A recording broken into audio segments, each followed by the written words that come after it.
Substance. Podcast stupéfiant. Bonjour à tous, bienvenue dans Substance, Nader Warba et le psychédélisme égyptien, épisode unique. Dans cet épisode, le psychologue égyptien Nader Warba vient nous présenter le fruit des recherches qu'il a menées sur les premières expériences psychédéliques en Égypte dans les années 60. Des expériences menées notamment par un psychiatre grec, Athanasios Kafkalides, qui a fait partie de ces médecins enthousiasmés par les possibilités offertes par les psychédéliques dans un cadre médical avant leur interdiction à la fin des années 60. Un sujet que je trouve intéressant à plusieurs titres. Déjà parce qu'il nous fait prendre conscience que les pays occidentaux n'avaient pas l'exclusivité des recherches psychédéliques. Mais aussi parce qu'Athanasios Kafkalides a exploré le thème des marques de la vie utérine et de la naissance sur la psyché de ses patients. Ce qui l'a amené à rédiger un livre qui s'appelle « La connaissance de l'utérus », avec une théorie assez proche de celle des matrices périnatales du psychiatre Stanislas Grof, qui a eu un écho important dans la sphère psychédélique. C'est donc un morceau peu connu mais intéressant de la foisonnante histoire psychédélique que nous raconte ici Nader Warba. Réglez le son, mettez-vous bien et écoutez, vous êtes dans Substance.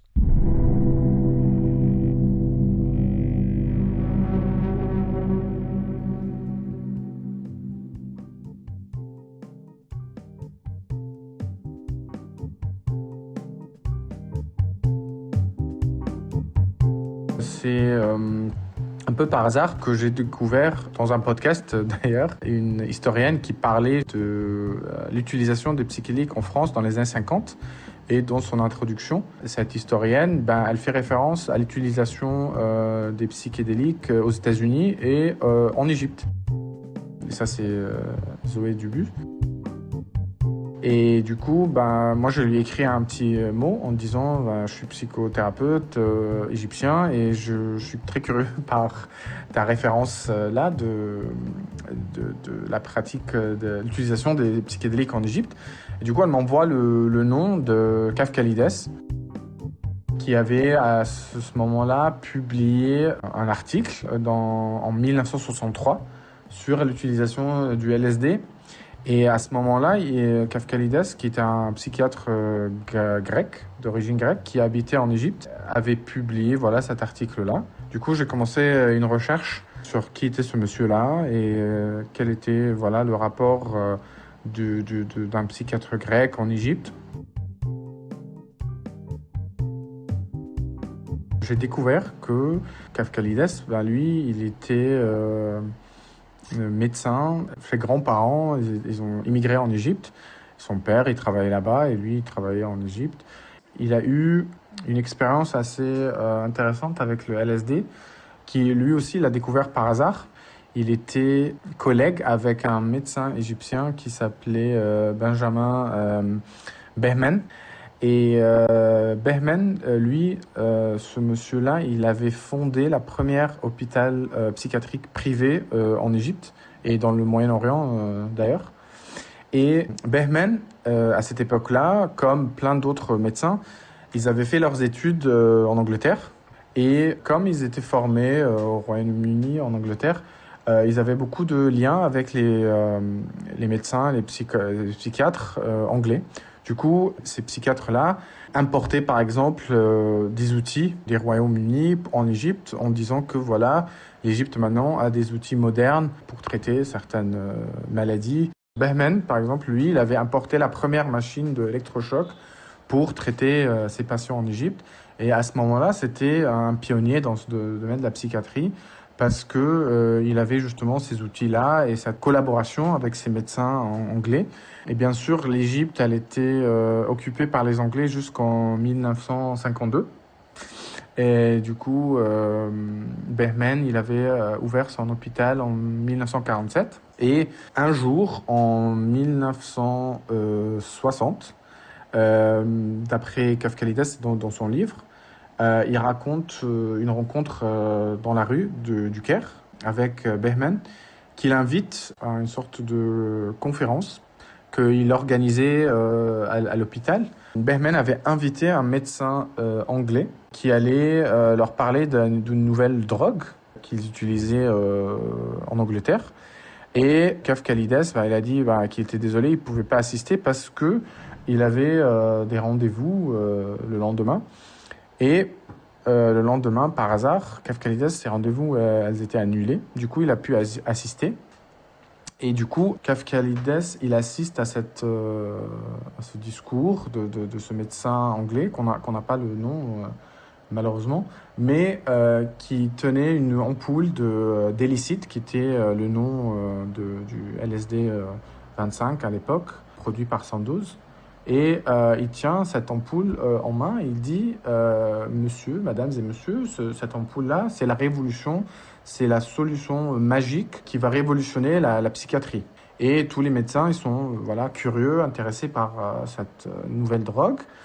Et ce médecin anglais, après sa présentation, il parle à Behmen, docteur Behmen, il lui dit écoute, si tu veux, je peux faire une démonstration sur une de tes patientes. Et il lui demande de rentrer dans une sorte de chambre, dans une clinique privée, parce que l'utilisation du LSD demande qu'il y a un calme absolu et que le patient ne peut pas être dérangé, quoi que ce soit. Et Behmen, à ce moment-là, il a insisté que Kafkalides, qui était un de ses collègues, assiste à cette démonstration sur cette jeune femme égyptienne. Et le médecin anglais, il a refusé au début. Il a dit que non, il y aurait trop de monde et que c'était pas possible. Mais Behmen a quand même insisté et tous les trois, ils ont participé à cette première prise de LSD en Égypte, en tout cas documentée.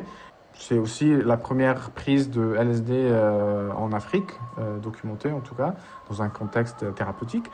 Et à la sortie de cette séance, Kafkalides et Behmen, ils décident de commander 100 ampoules d'hélicide en Égypte. Et ça, c'est vraiment le début d'un chapitre qui était souvent omis, inconnu jusqu'à présent, dans l'histoire des psychédéliques en Égypte et en Afrique, parce que on n'avait pas beaucoup de références à ce Kafkalides et à ce travail-là qui a été initié par cette présentation-là de ce médecin anglais.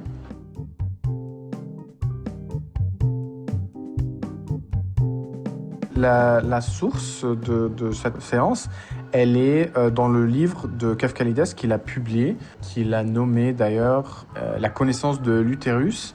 C'est un livre justement sur une méthode que lui, il a nommée l'autopsychonosie et les drogues psychédéliques, et notamment le LSD. Et dans ce livre, il raconte justement de cet épisode-là, de cette séance. Ils étaient tellement fascinés par ce qui s'est passé. Ils racontent que cette jeune femme, cette patiente, elle était en train de raconter avec beaucoup de précision des souvenirs de son enfance. Et elle était très très claire et très vive dans sa description de ces événements-là.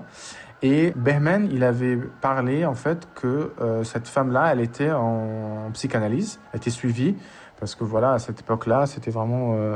tout le monde était en psychanalyse, et qu'elle avait un sorte de dead end, elle n'avait pas fait de progrès, quoi que ce soit, et que en voyant cette séance-là et son discours justement sur son enfance, c'était comme une révélation pour eux, et pour elle aussi, de revenir un peu à son enfance et de raconter des souvenirs qu'elle avait un peu refoulés. Après la commande de 100 ampoules d'hélicide, on sait que Kafkalides a travaillé dans son lieu de travail, l'hôpital grec en Égypte, en fait, qui était un hôpital où lui, il était le chef du département de la psychiatrie. Et il a commencé à travailler tout seul. Et Behmen, dans son hôpital, il a commencé à travailler.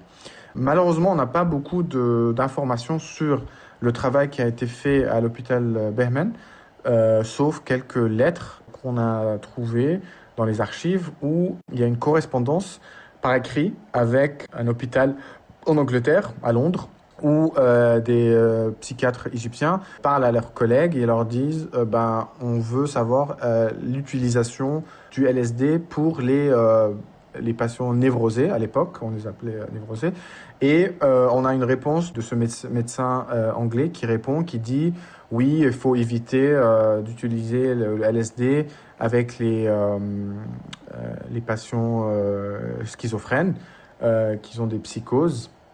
Et il envoie en fait des textes, comment on appelle ça? Ils envoient des articles scientifiques de l'époque en disant que, par exemple, Sanderson, il avait parlé de telle et telle utilisation, les doses. Alors du coup, on sait qu'il y a eu une utilisation à Behmen, à l'hôpital de Behmen, mais on n'a pas les archives.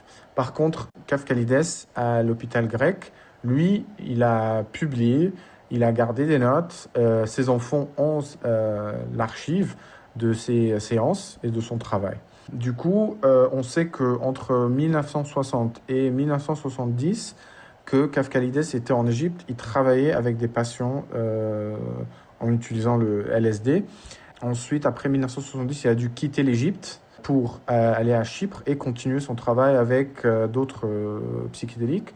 Parce que à ce moment-là aussi, il y avait les effets de cette guerre sur les drogues que les Américains avaient initié. Et du coup, de trouver du LSD de façon légale était très très difficile dans les années 70. Du coup, Kafkalides, comme plein d'autres chercheurs et scientifiques, ont été obligés de travailler avec d'autres substances. Revenons un peu à Kafkalides en Égypte. Lui, il utilisait le LSD pour un peu, au début, accélérer un peu le processus de la thérapie, de la psychanalyse, en donnant à ses patients des petites doses au début du LSD. Et ça, c'était un peu comme la méthode de l'époque, qui était une méthode qu'on appelait psycholytique, qui consistait à faire une thérapie avec des petites doses du LSD pour faciliter le discours des patients et pour les aider un peu à se détendre et créer un lien avec le thérapeute. En 1963, Kafkalides, il publie pour la première fois un article où il fait une thérapie de conversion, justement, où il dit qu'il avait un patient homosexuel qui n'a plus de tendance homosexuelle grâce à l'utilisation du LSD qu'il a effectué avec lui entre 1960 et 1963. Et cet article-là, il était présenté à une sorte de conférence internationale de la psychiatrie à Madrid. C'est là où la première fois on apprend que voilà, un psychiatre en Égypte, qui représentait l'Égypte en tout cas, publie justement sur l'utilisation du LSD. Ensuite, il va parler dans son livre de ses autres patients, de ses autres observations qu'il a pu effectuer justement, en disant que beaucoup de ces patients font une sorte de régression sur la période périnatale et la naissance, l'accouchement.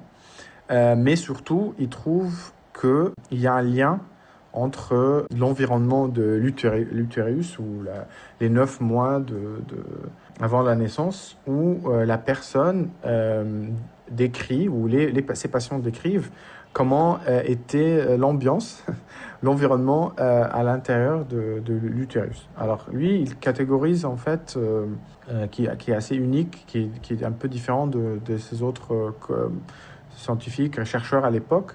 Il dit que voilà, alors on peut avoir un utérus, ou l'expérience de l'utérus accueillant, où les parents, ils sont contents d'avoir cet enfant-là.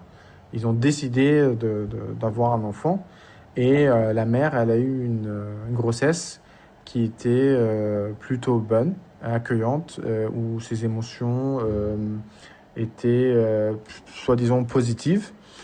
Et ensuite, il va parler de l'utérus rejetant. Et du coup, à ce moment-là, il décrit que parfois, les femmes, elles n'ont pas choisi de tomber enceinte. Elles ne sont pas sûres si elles veulent garder cet enfant ou pas. Elles ne sont pas sûres si elles veulent un garçon ou une fille.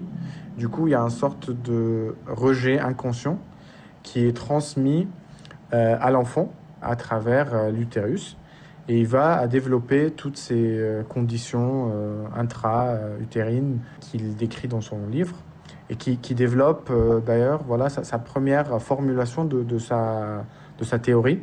Il dit, voilà, j'ai observé ça et je pense que ça mérite plus de recherche.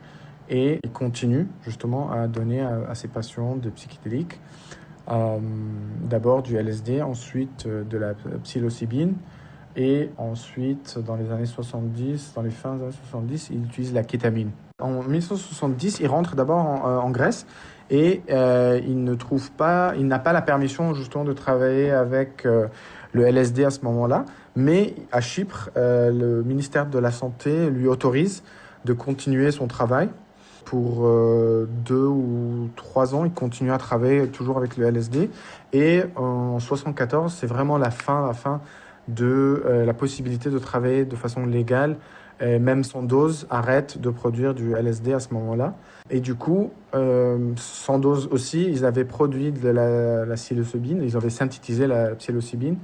Du coup, il utilise la psilocybine. Ensuite, il arrête de façon officielle de travailler parce que ça devient de plus en plus difficile de trouver la psilocybine et le LSD. Et à ce moment-là, la kétamine, elle est déjà utilisée, elle est déjà disponible. Et du coup, il continue avec ses patients de leur donner des doses de kétamine pour justement faire sa thérapie qui leur permet de revenir en arrière et un peu de revisiter ses souvenirs d'enfance. Il y a quelque chose aussi à dire ici parce que c'était pas très commun aussi d'utiliser la kétamine à ce moment-là. Et du coup, c'est là aussi où on n'a pas vraiment d'idée comment il a eu ce tilt d'utiliser la kétamine, mais à travers des correspondances, on a vu que c'est à travers la correspondance d'un médecin français que Kefkalides et qui était introduit à la kétamine pour la thérapie et qui après le met en place dans sa pratique.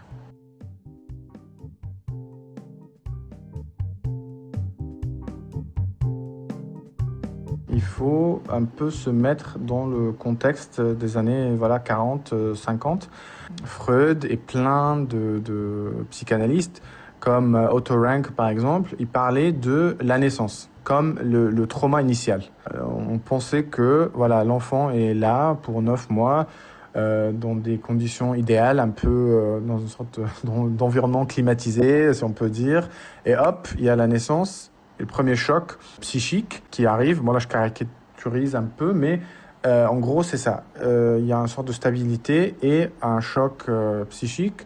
La première empreinte de ce qu'on peut appeler le trauma est créée sur le nouveau-né.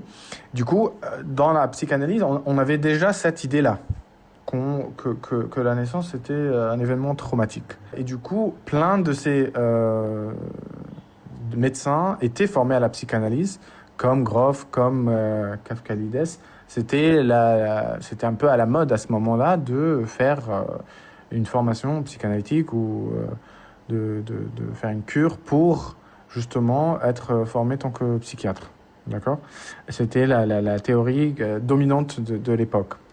Sauf que, en fait, on a des personnes comme Betty Eisner, par exemple, et d'autres de psychiatres américains, anglais, qui utilisaient les psychédéliques et notamment le LSD dès que Hoffman a dit écoutez, moi j'ai découvert cette substance-là et peut-être elle a des effets intéressants à explorer dans la psychiatrie. Et du coup, Hoffman, il envoie à plusieurs laboratoires en Europe et dans le monde du télécide pour que ces médecins, psychiatres testent. Et on sait que, par exemple, Grof, à ce moment-là, il était étudiant en médecine. Son laboratoire, en Tchécoslovaquie, avait reçu du LSD. Mais comme plein d'autres collègues avaient aussi utilisé le LSD. Par exemple, en Tchécoslovaquie, il y avait déjà 27 centres qui utilisaient le LSD dans les années 60 et 70. Okay, ce qui était déjà énorme. Du coup, pour moi, je pense que cette utilisation du LSD, elle est venue un peu s'inscrire dans ce que faisaient déjà ces médecins, ces psychiatres dans leur travail.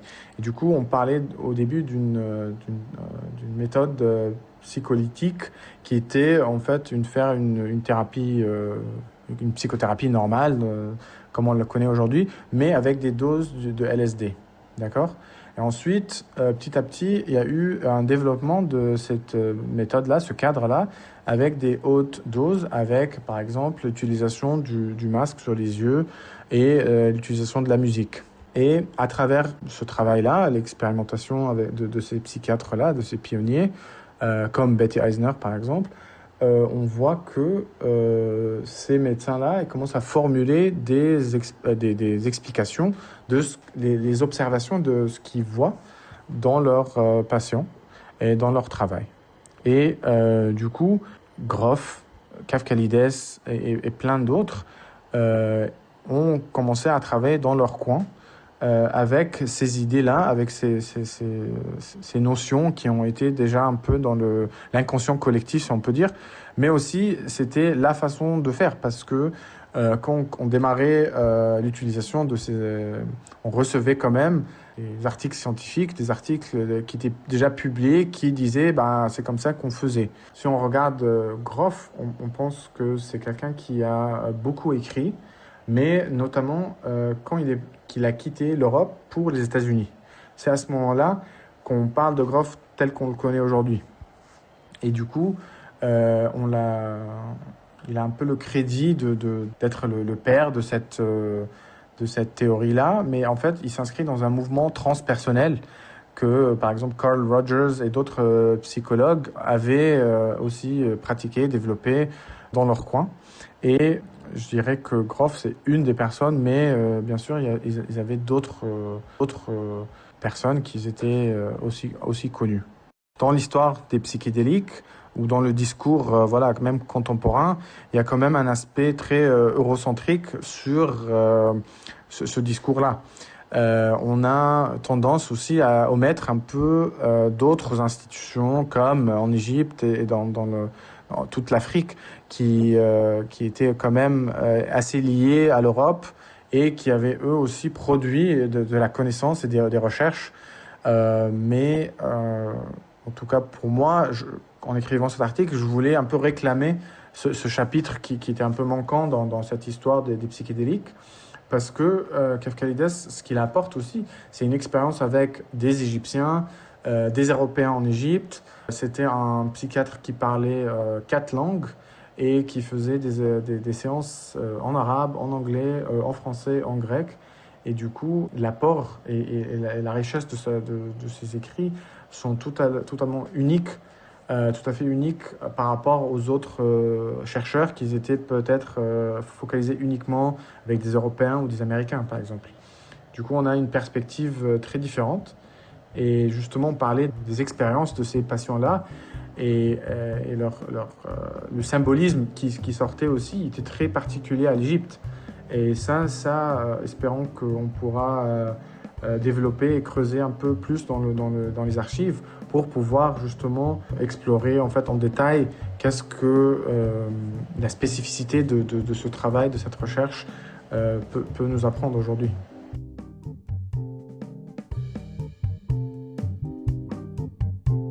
Si vous souhaitez aller plus loin, Nader Warba a rédigé un article à propos de ses recherches sur Kafkalides sur le site chacruna.net. Ça s'appelle Between East and West, Rediscovering Egypt's Forgotten Psychedelic Psychiatry. Le lien est dans la description. Autre lien dans la description, celui de la page Tipeee de Substance, grâce auquel vous pouvez soutenir le podcast si vous le souhaitez. Une nouvelle série commence dans le prochain épisode. D'ici là, portez-vous bien.